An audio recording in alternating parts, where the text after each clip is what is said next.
The echo of Kara's voice traveled farther than she could imagine through broken satellites, forgotten bunkers, and dying cities where people still listened for a reason to hope. Screens lit up in old war shelters and scavenger camps as the girl, who once begged for bread, now stood surrounded by light and fire, offering more than survival. Inside the vault, Marn stood beside her, silent as always, but his eyes now carried something new, something like belief. The machines slowed their hum and waited for her next command, their weapons retracted, but not forgotten, their loyalty sealed not by programming, but by trust. Outside, the enemy had fallen back, their leader captured, his armor cracked, his face bloodied as he glared at Kara with hate. That came from fear. "You don't understand what you've awakened," he hissed. "You think they'll follow you, but you're just a girl born from dirt and scraps." Kara stepped forward, holding the glass device in her palm as the machines glowed behind her. "Yes, I am," she said quietly, "and still they chose me." He spit on the ground but said no more, because there was no strength left in him, only the weight of defeat. She ordered the machines to lower arms and carry the wounded out, both enemy and ally, because war was not her desire, only protection. The woman who once came as a spy now stood at Kara's right shoulder, holding a rifle with steady hands, no longer afraid of what side she was on. In the hours that followed, workers returned from other zones drawn by the emergency signal, and when they saw Kara standing at the vault's heart, they did not question. They knelt, not in worship but in willingness to serve, to follow, to protect what had been hidden too long. Marn called a meeting in the upper chamber. Old blueprints spread across the table, showing tunnels, gates, and lost stations across the region. "If we hold this place, they'll send more, not thieves, but armies," he said, but Kara only nodded without fear. "Then we prepare," she answered. "We won't run. We make this a city, not a vault, a place for the broken to rise again." And so it began. The next weeks were filled with work machines, repaired shelters, built food grown in old hydro bays, restored by Kara's hand, and the drone she had fixed now guided the rest. Her brother, no longer sick, now walked the factory halls carrying tools and learning fast, asking questions with wide eyes and a sharp mind. Every time he looked at her, he didn't see a sister who once cried for work. He saw the girl who turned a ruin into hope. Words spread faster than smoke across broken highways, and through the data winds of forgotten networks, more came, young and old, fighters, engineers, mothers with babies, traders with nothing but stories and the clothes on their back. They called it Kara's vault, but she refused the name instead. She named it Solace, because in this place they would build not just walls but peace. Then one night, as the stars burned bright and the machines rested, Kara stood alone by the edge of the outer wall, staring into the dark horizon. Marn stepped beside her, holding a thin piece of metal folded into a small badge shaped like the symbol the drone had etched when it first awakened. "You earned this," he said. "The vault accepts you, the machines obey, but most of all the people trust." She took the badge, but didn't wear it, just closed her hand around it and said quietly, "I begged, because I had to. I build now because I choose to." He smiled rare and quiet and placed a hand on her shoulder. "Then it's time to lead, not just survive." She looked out again as a caravan appeared in the distance, lights blinking in signal, old flags waving, people coming toward a new home. And in that moment Kara remembered every door that shut in her face, every empty night, every hand that pushed her aside. But none of it broke her, because her strength had never come from power. It came from not giving up, from staying human in a world that forgot what that meant. The drone hovered beside her and said in its soft voice, "Repair unit." Kara, protocol complete, awaiting next directive. She turned and smiled and replied, "Not a unit, not anymore, just Kara, and this time I give the orders." As dawn rose over Solace, the light touched the machines, the people, the walls, and finally Kara herself. Not as a beggar, not as a broken girl, but as the spark that turned ruin into resistance. The war wasn't over, the enemies still watched, but now they would think twice before calling her weak, because they didn't just close doors on her, they taught her how to build her own. And she would never beg again. The end. Light swallowed her whole, and for a moment Kara felt nothing, no weight, no pain, no time. Only a vast silence that echoed like the sky after thunder.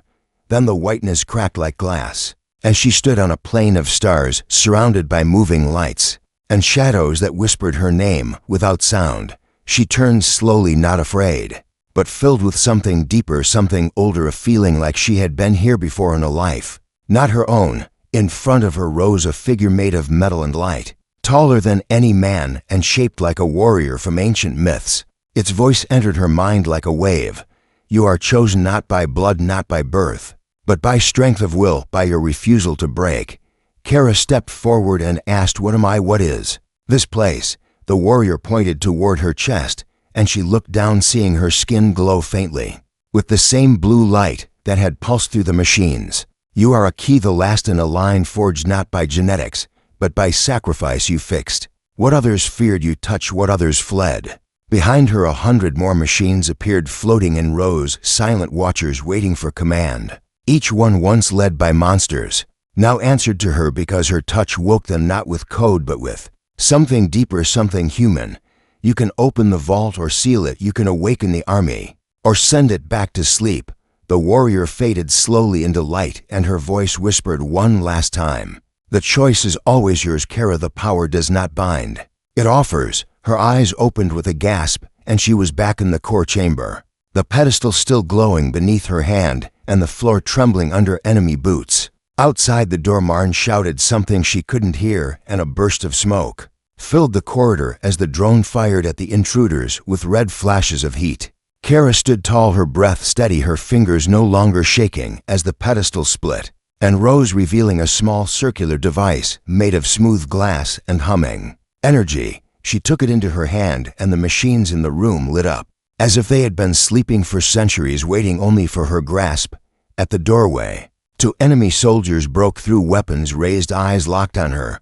But before they could fire, the drone slammed into one and crushed him against the wall with a sharp hiss. The other raised his rifle, but Kara held out the glass device and spoke without knowing the language, and yet the machine understood. A shield of blue energy burst between them, and the shot bounced harmlessly off the air, turning into sparks that danced before fading. The intruder fell back, shouting to others, and Kara stepped forward as the machines behind her shifted into battle form, legs clicking, arms transforming into weapons made of light and force. Marn appeared beside her, blood on his arm, a burn across his jacket, but his eyes fierce with pride. So the vault chose you after all, he said, like he had known this would happen, like he had been waiting for her since before she ever knocked on his door. She asked, how do we stop them? And he replied, we don't, we show them why they should never have come here. The battle spilled into the factory floor, smoke and screams and metal clashing against metal as Kara led the machines like a conductor leading a storm. Each move she made was followed by energy blasts, shields rising, drones flying, and old broken tech waking under her voice.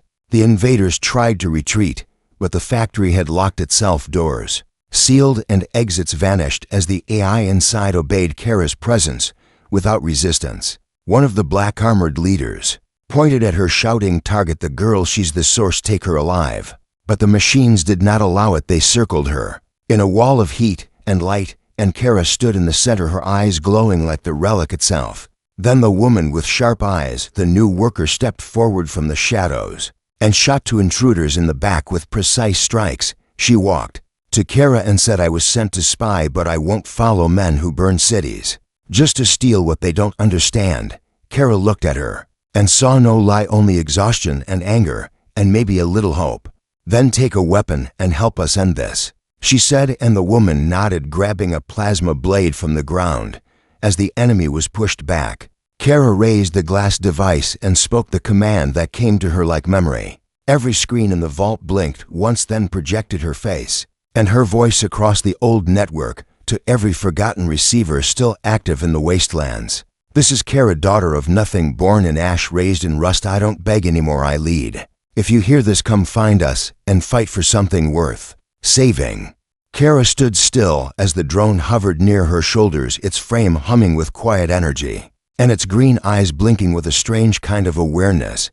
It made no move to harm her, and yet she felt a chill crawling up her spine, because something had changed, something had been unlocked. She stepped back slowly, but the drone matched her movements, staying close, not too close, but just enough to remind her it was still active. Marn returned later with a new piece of machinery covered in cloth and placed it gently on the table before speaking. You're going to see things soon.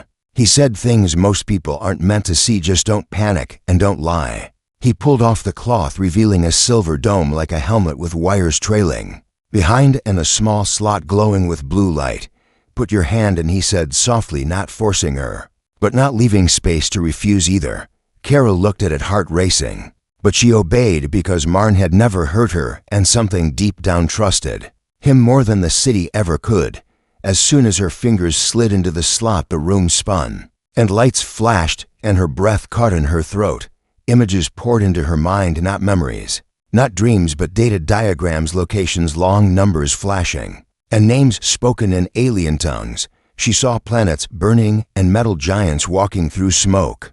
And she saw a woman who looked like her, but wasn't her, standing on a battlefield. With machines bowing to her presence, she pulled her hand back, screaming, falling to her knees as the dome shut off, and the drone rushed to her side, its arms outstretched as if trying to protect her from something invisible. Marn knelt beside her and placed a hand on her shoulder, saying quietly, "It knows you. Now it recognizes something in your blood, something not normal." She gasped for air, shaking and sweating as if she had run through fire and ice at once. "What is this place?" she whispered, voice cracking. "What am I even fixing here?" Marn sighed and walked to the back wall, pressing a hidden panel that opened a doorway filled with blue light. He looked at her for a long moment before saying, "This isn't just a factory, Kara. This was once a vault, a keeper's site from before the wars, before the sky burned." She followed him into the glowing chamber, and her jaw dropped as she saw rows of machines like statues, weapons, engines, alien things that hummed even while asleep. "This is not salvage," he continued. "This is legacy tech locked away because it was too dangerous, too advanced, and too hungry for war. And now it listens to you because you touched the interface and didn't die." She stared at the sleeping weapons, wondering how many other girls had been turned away from food and shelter while this much power sat below their feet.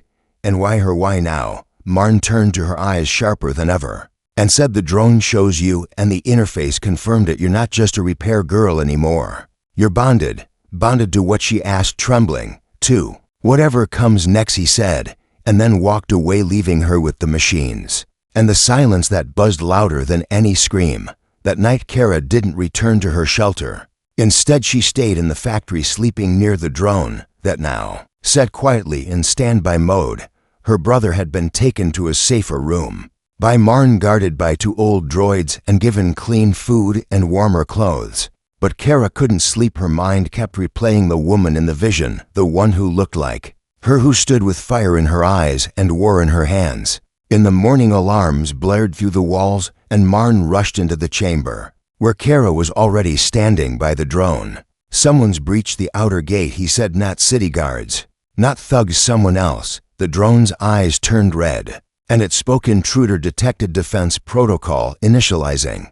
Kara looked at Marn and asked, "What do we do?" "We don't run," he replied. "We protect the vault, and if they want what's inside, they'll have to go through us." The gate slammed open, and armed figures in black armor stormed inside, their weapons humming with energy and their steps heavy with purpose.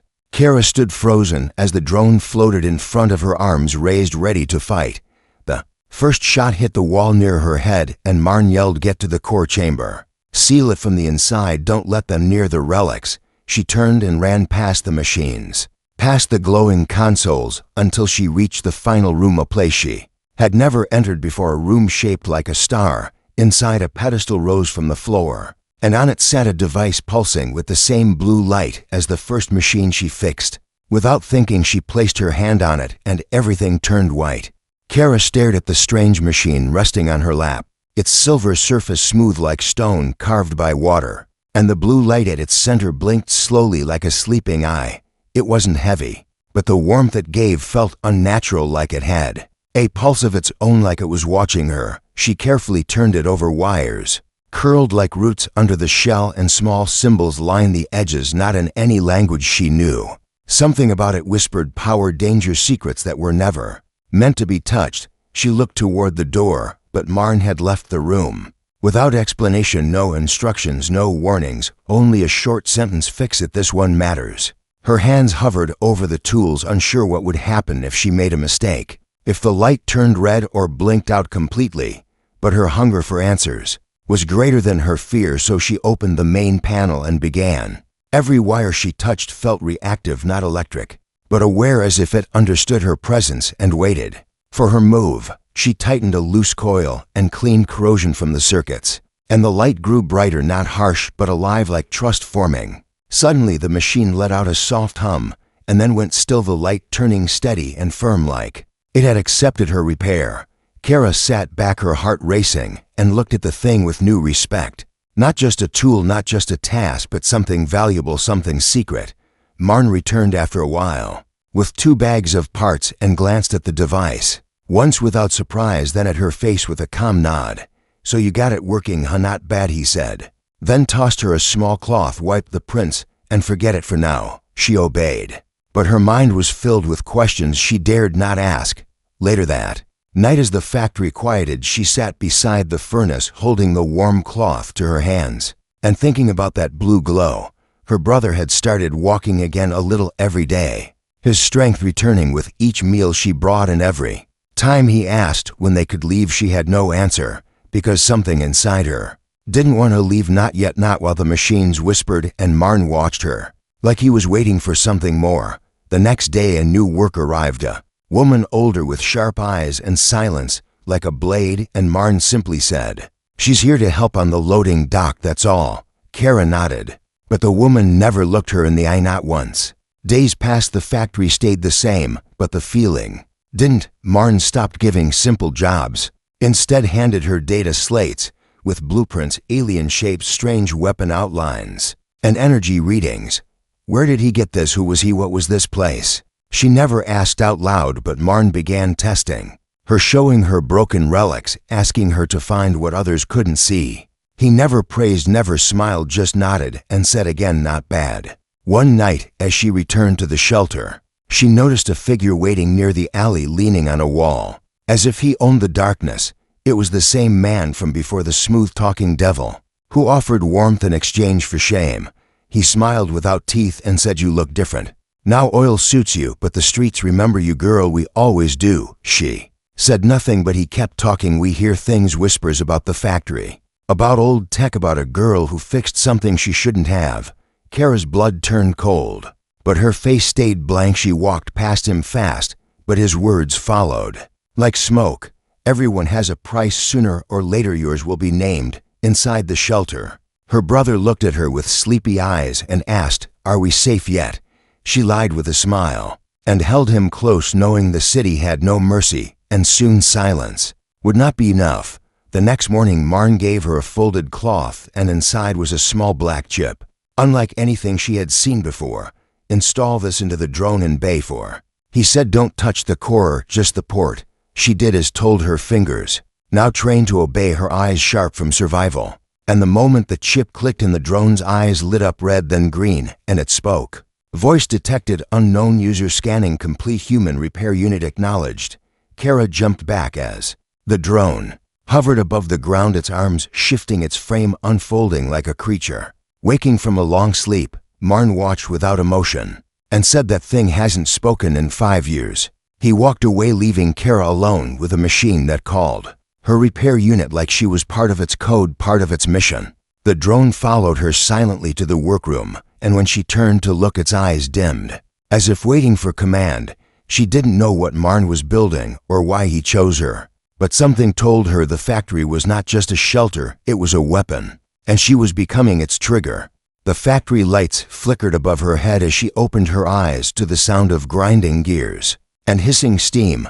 She had slept on the hard floor, using a bundle of cloth as a pillow, but her body felt lighter, as if the cold had left her bones. For just one night, the old man was already working, sparks dancing around him as he welded metal sheets like an artist painting with fire. She stood quietly watching, not wanting to break the silence, but he turned and nodded toward a workable covered in bent tools and rusted parts. "Today you fix these if you can," he said, his voice rough, but without anger. She walked over and picked up a tool. The handle cracked, the blade chipped, but it felt more real in her hands than anything she had held in months. She didn't know how to repair it, but she watched how the pieces fit and used her fingers to feel what was right and what wasn't. Hours passed, her hands black with grease her arms aching, but she managed to fix one, then two, then more, until they looked almost new. The old man walked by once and stopped. She thought he might say something, but instead he simply left a piece of bread and half an apple on the table and walked away.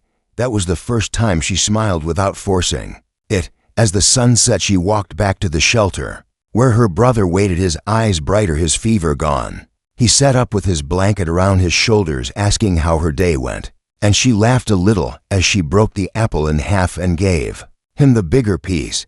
They ate slowly, as if the fruit might disappear if they chewed too fast. She told him about the factory and the tools, and how the old man never asked for her name, but still let her work.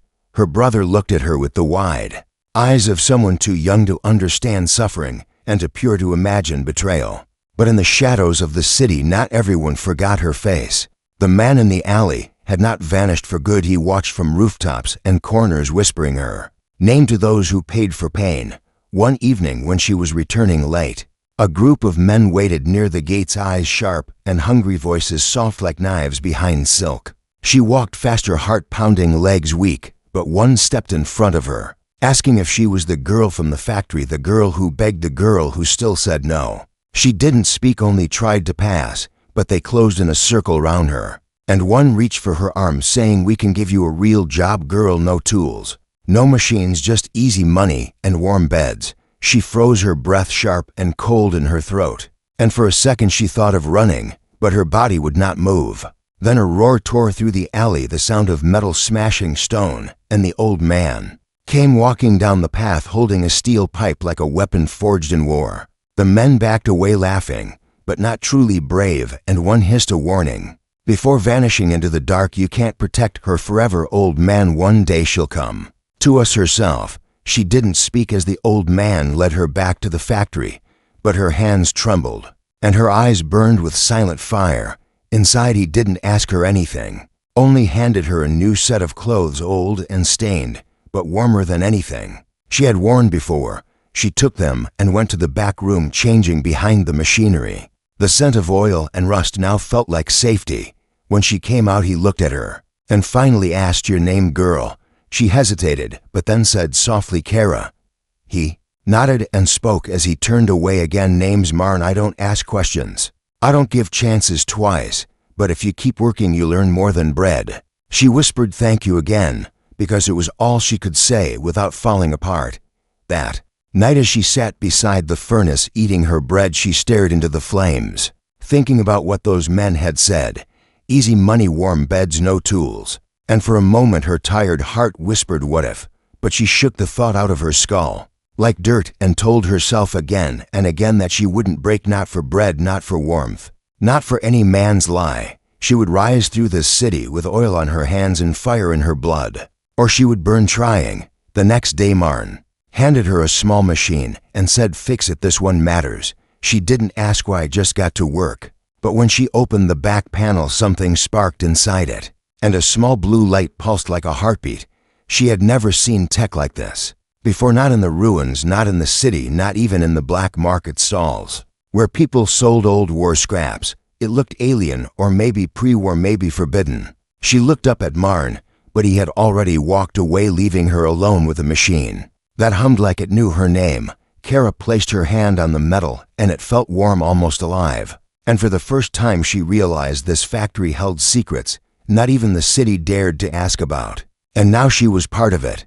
The last door asterisk rain fell hard on the cracked roof as she sat on the broken bench outside the last building she had left to try. Her clothes were soaked through, and cold had made her hands numb, but she didn't move.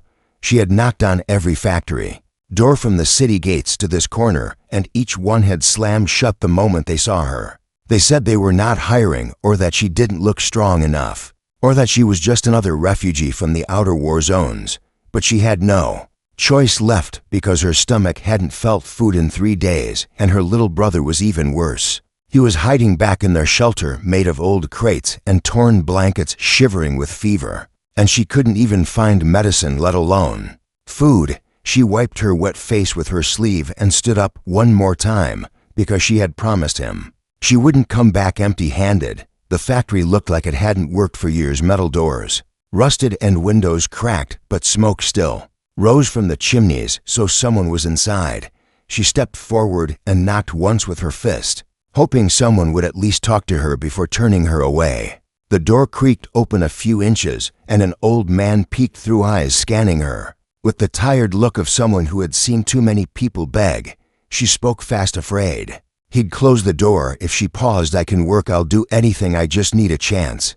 I haven't eaten, please let me work for even a single day." He didn't reply for a long time, then slowly opened the door and stepped aside. His clothes were oily and dark, and the factory smelled like burnt metal. She entered cautiously, stepping over loose wires and broken floor tiles as machines hummed deep in the back. He pointed toward a dark room with crates stacked high and said, "If you can clean and sort these in the next 2 hours, you get food, no pay, no promises." She nodded quickly, not caring about payment, only the word food echoing in her ears like a bell from heaven. She worked with her last strength, dragging crates, opening boxes covered in grime, coughing from the dust, but she didn't stop even when her fingers bled. The old man passed by once or twice, watching silently, but said nothing. When she finished, her shirt was soaked with sweat, and she stood there swaying, trying not to fall. He handed her a wrapped piece of flatbread and a bottle of water without a word, then pointed at the door. She took the bread with shaking hands, whispered, "Thank you," and ran back through the wet streets as the rain beat down harder. Her brother was still where she left him, eyes closed, breathing slow and shallow, and she broke the bread into small pieces, feeding him first. He chewed slowly with weak lips, tears mixing with the rain as he looked at her with trust that hurt her more than hunger ever could. That night they both lay close under their blankets, her body curled around his like a shield, and her mind refused to sleep. She didn't know if that factory would take her again, but she would go back and try every day until she found something real. In the morning she returned, her body sore, her shoes falling apart, but her heart heavier than the steel around her. The old man looked surprised, but didn't speak. He gave her a pile of metal parts and a brush. She cleaned until her hands turned raw and oil ran into her sleeves, but she finished. He gave her another piece of bread and water. Then the next day he gave her more to clean and didn't ask her to leave right away. Days turned into weeks, and though she was never paid, she was fed and allowed to come back. But others in the city began to notice her, and not all were kind, because young women alone were always watched by men with the wrong kind of hunger. One night as she left the factory, a man in dark clothes blocked her path, his voice smooth, but his words sharp. "You're wasting time in there. They'll never give you anything, but I will." She stepped back, but he followed, smiling and offering coins that shined too much for someone honest. She didn't answer and walked faster, but his hand caught her wrist, strong and cold like metal. Before she could scream, a heavy voice came from behind her. It was the factory man, standing in the shadows, his eyes hard. "Let her go, or I'll weld your teeth shut."